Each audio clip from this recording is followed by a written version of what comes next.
ओम शांति। 3 अप्रैल 2026 के ईश्वरीय महावाक्य। पहले सुनते हैं मुरली के मुख्य पॉइंट्स। बाबा ने कहा, जितना याद में रहेंगे उतनी तकदीर ऊंची बनेगी। जैसे मम्मा बाबा और सर्विसेबल बच्चे पुरुषार्थ करते हैं, ऐसे तुम्हें भी उनको फॉलो करना चाहिए। अगर कोई निर्बंधन है तो बाबा यही राय देंगे, सर्विस में लग जाओ। जबकि सर्विस करने का अच्छा चांस मिला है तो खूब सर्विस करनी चाहिए ना। फिर बाबा ने कहा, शरीर निर्वाह अर्थ कर्म भी जरूर करना है। साथ में सबको बाप का परिचय देते रहो। जो अच्छी सर्विस करेंगे वही महाराजा के घर में जन्म लेंगे। हाँ, अगर कोई बच्चे बाहर में जाकर सर्विस नहीं कर सकते तो घर में रहकर ही अपने मित्र संबंधियों पर रहम करना चाहिए। लास्ट में बाबा ने कहा, अब दिन प्रतिदिन जास्ती साक्षात्कार होते रहेंगे। पाप करने वालों को सजाएं भी मिलती रहेंगी। हाँ, पहले से ही बाप को सुनाकर प्रायश्चित करने से कुछ कम हो सकता है, नहीं तो पाप में वृद्धि होती रहेगी। और अब सुनते हैं महावाक्यों को विस्तार से। मुरली का सार। मीठे बच्चे, बाप समान रहम दिल बन अनेकों को रास्ता बताओ। जो बच्चे दिन रात सर्विस में लगे रहते हैं वही बहादुर हैं। प्रश्न, ऊंची तकदीर का मुख्य आधार किस बात पर है? उत्तर, याद की यात्रा पर। जितना जो याद करता है उतनी ऊंची तकदीर बनाता है।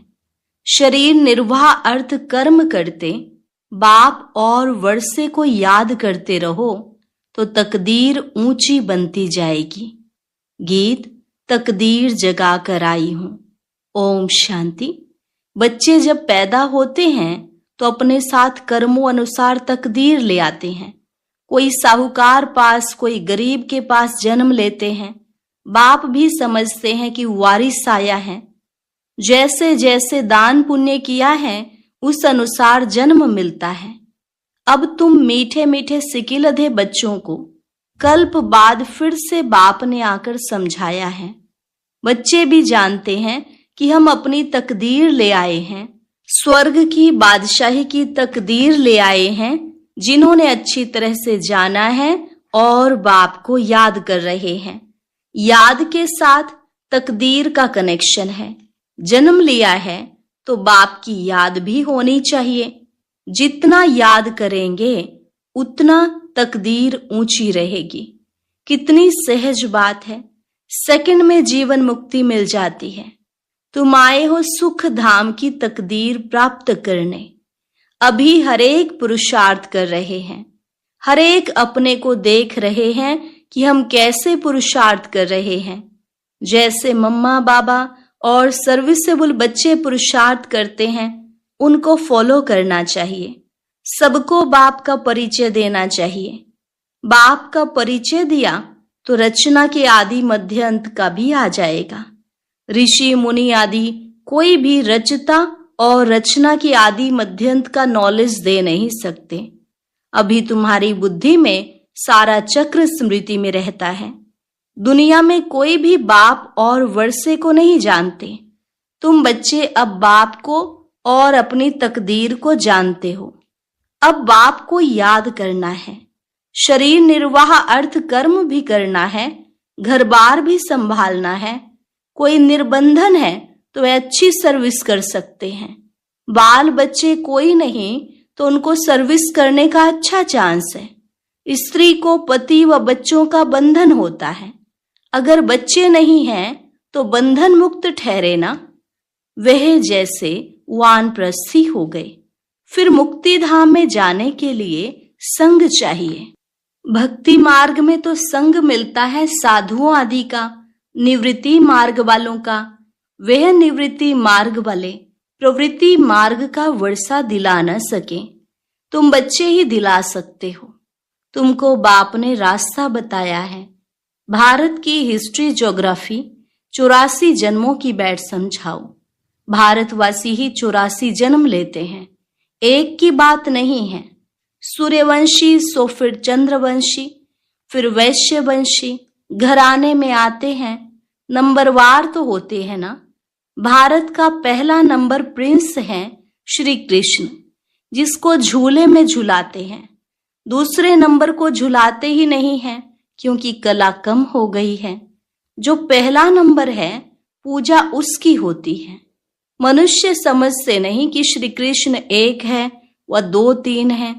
श्री कृष्ण की डायनेस्टी चलती है, ये किसको भी पता नहीं है। पूजा सिर्फ नंबर 1 की होती है। मार्क्स तो नंबरवार ही मिलते हैं। तो पुरुषार्थ करना चाहिए कि क्यों ना हम पहले नंबर में आए, मम्मा बाबा को फॉलो करें, उनकी राजधानी ले लेवें। जो अच्छी सर्विस करेंगे वह अच्छे महाराजा के घर में जन्म लेंगे। वहां तो है ही महाराजा महारानी।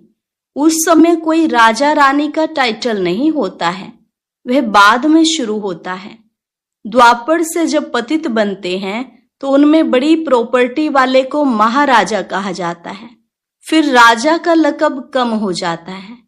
फिर जब भक्ति मार्ग होता है तो गरीब साहूकार में फर्क तो रहता है ना।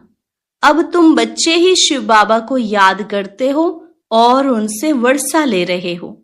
और सत्संगों में मनुष्य बैठ कथा सुनाते हैं। मनुष्य मनुष्य को भक्ति सिखलाते हैं। वे ज्ञान देकर सद्गति नहीं कर सकते। वेद शास्त्र आदि सब हैं भक्ति मार्ग के। सद्गति तो ज्ञान से होती है। पुनर्जन्म को भी मानते हैं। बीच में तो कोई भी वापस जा न सके। अंत में ही बाप आकर सबको ले जाते हैं। इतनी सब आत्माएं कहाँ जाकर ठहरेंगी। सब धर्म वालों के सेक्शन तो अलग अलग है ना। तो यह भी समझाना है। यह किसको पता नहीं है कि आत्माओं का भी झाड़ है। तुम बच्चों की बुद्धि में सारे झाड़ का ज्ञान है। आत्माओं का झाड़ भी है, जीव आत्माओं का भी झाड़ है। बच्चे जानते हैं कि हम यह पुराना शरीर छोड़कर घर जा रहे हैं। मैं आत्मा इस शरीर से अलग हूं, यह समझना गोया जीते जी मरना। आप मुए मर गई दुनिया। मित्र संबंधी आदि सबको छोड़ दिया। पहले पूरी शिक्षा लेकर मर्तबे के अधिकारी बन जाना है। बाप को याद करना तो बहुत सहज है। भल कोई बीमार हो, उनको भी कहते रहते हैं कि शिव बाबा को याद करो तो विकर्म विनाश होंगे। जो पक्के योगी हैं उनके लिए जल्दी मरना, शरीर छोड़ना भी अच्छा नहीं है, क्योंकि वह योग में रहकर रूहानी सेवा करते हैं। मर जाएंगे तो सेवा कर नहीं सकेंगे। सेवा करने से अपना पद ऊंच बनाते रहेंगे और भाई बहनों की सेवा भी होगी। वह भी बाप से वर्षा पालेंगे। हम आपस में भाई भाई हैं, एक बाप के बच्चे हैं। बाप कहते हैं मुझे याद करो तो विकर्म विनाश होंगे।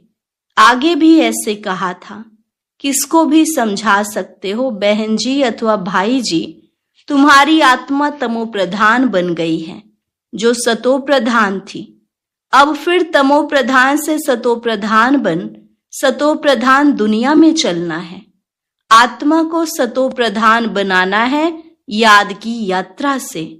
याद का पूरा चार्ट रखना चाहिए। ज्ञान का चार्ट नहीं रख सकेंगे।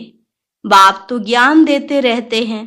जांच रखनी है कि हमारे ऊपर जो विकर्मों का बोझा है वह कैसे उतरे। इसलिए याद का चार्ट रखा जाता है। हमने कितना घंटा याद किया। मूल वतन को भी याद करते हैं, फिर नई दुनिया को भी याद करते हैं। उथल पुथल होनी है, उसकी भी तैयारी हो रही है। बॉम्ब आदि भी बनते जाएंगे। एक तरफ कहते हैं कि हम ऐसे ऐसे मौत के लिए सामान बना रहे हैं, दूसरी तरफ कहते मौत का सामान नहीं बनाओ। समुद्र के नीचे भी मारने का सामान रखा है। ऊपर आकर बॉम्ब छोड़ फिर समुद्र में चले जाएंगे। ऐसी ऐसी चीजें बनाते रहते हैं। यह अपने लिए ही विनाश के लिए कर रहे हैं। मौत सामने खड़ा है। इतने बड़े बड़े महल बना रहे हैं, तुम जानते हो यह सब मिट्टी में मिल जाएंगे। किनकी दबी रही धूल में लड़ाई जरूर होगी। कोशिश कर, पॉकेट सबके खाली करेंगे। चोर भी कितने घुस पड़ते हैं, लड़ाई पर कितना खर्चा करते हैं। ये सब मिट्टी में मिल जाना है। मकान आदि सब गिरेंगे। बोम्स आदि गिरने से सृष्टि के 3 भाग खलास हो जाते हैं, बाकी 1 भाग बच जाता है। भारत एक हिस्से में है ना, बाकी तो सब बाद में आए हुए हैं। अभी भारत खंड का ही भाग बचेगा। मौत तो सबका होना ही है, तो क्यों ना हम बाप से पूरा वर्षा ले लेवें।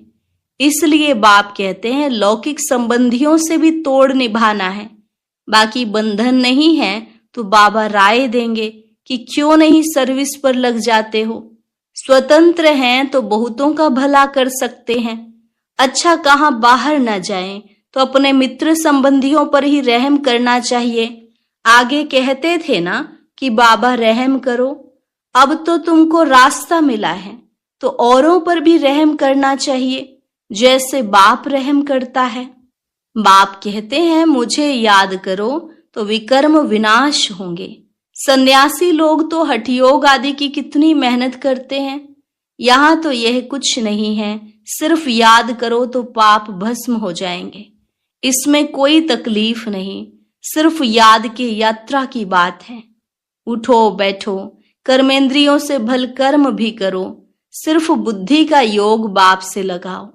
सच्चा सच्चा आशिक बनना है उस माशूक का। खुद कहते हैं कि हे आशिकों, हे बच्चों, भक्ति मार्ग में तो बहुत याद किया, लेकिन अब मुझ माशूक को याद करो तो तुम्हारे पाप भस्म होंगे। मैं गारंटी करता हूं। कोई कोई बात शास्त्रों में आ गई है। भगवान द्वारा गीता सुनने से तुम जीवन मुक्ति पाते हो। मनुष्य द्वारा गीता सुनने से जीवन बंध में आ गए हो, सीढ़ी उतरते आए हो। हर एक बात में विचार सागर मंथन करना है, अपनी बुद्धि चलानी है। यह बुद्धि की यात्रा है जिससे विकर्म विनाश होंगे।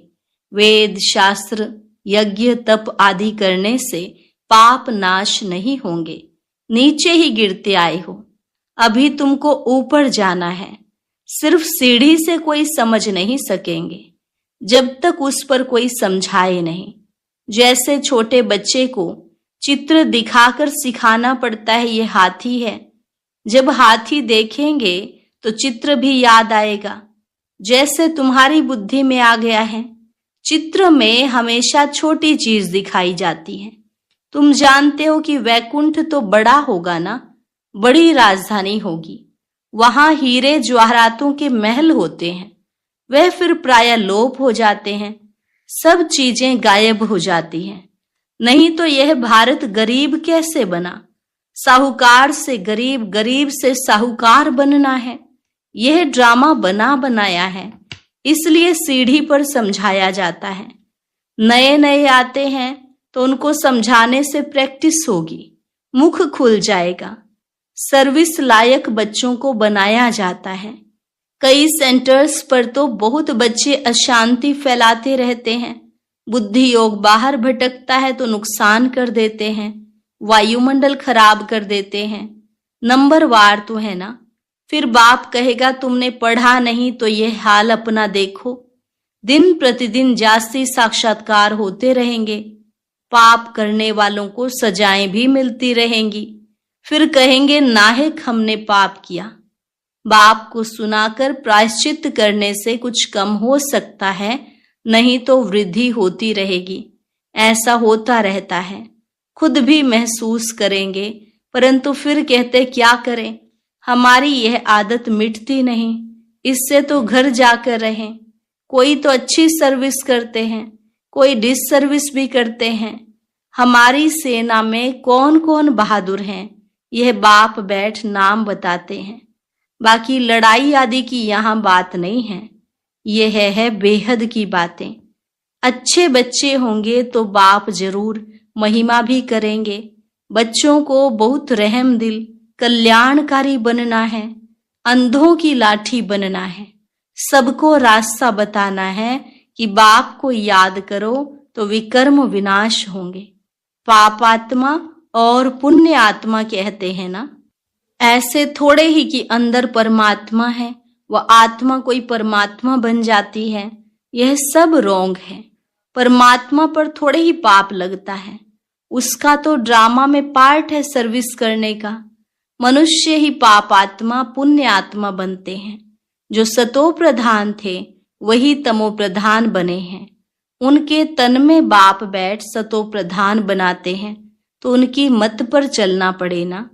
अभी बाप ने तुम बच्चों को विशाल बुद्धि बनाया है। अभी तुम जानते हो कि राजधानी कैसे स्थापन हो रही है। बाप ही ब्रह्मा तन में आकर ब्रह्मा मुख वंशावली बच्चों को राजयोग सिखाए देवी देवता बनाते हैं, फिर पुनर्जन्म ले सीढ़ी उतरते हैं। अब फिर सब रिपीट करना है। बाप फिर ब्रह्मा द्वारा स्थापना करा रहे हैं। योग बल से तुम 5 विकारों पर जीत पाकर जगत जीत बनते हो। बाकी लड़ाई आदि की कोई बात नहीं है।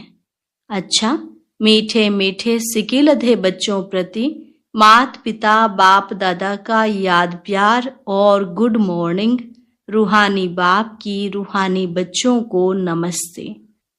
रूहानी बच्चों की रूहानी बाप दादा को नमस्ते नमस्ते, गुड मॉर्निंग। शुक्रिया बाबा, शुक्रिया। धारणा के लिए मुख्य सार, बंधन मुक्त बन बाप की सर्विस में लग जाना है, तभी ऊंची तकदीर बनेगी। रहम दिल बन अनेकों को रास्ता बताना है, अंधों की लाठी बनना है। इस शरीर से ममत्व निकाल जीते जी मरना है, क्योंकि अब वापस घर जाना है। बीमारी में भी एक बाप की याद रहे तो विकर्म विनाश हो जाएंगे। वरदान, कल्याण की भावना द्वारा हर आत्मा के संस्कारों को परिवर्तन करने वाले निश्चय बुद्धि भव। कल्याण की भावना द्वारा हर आत्मा के संस्कारों को परिवर्तन करने वाले निश्चय बुद्धि भव। जैसे बाप में 100% निश्चय बुद्धि हो, कोई कितना भी डगमग करने की कोशिश करे लेकिन हो नहीं सकते।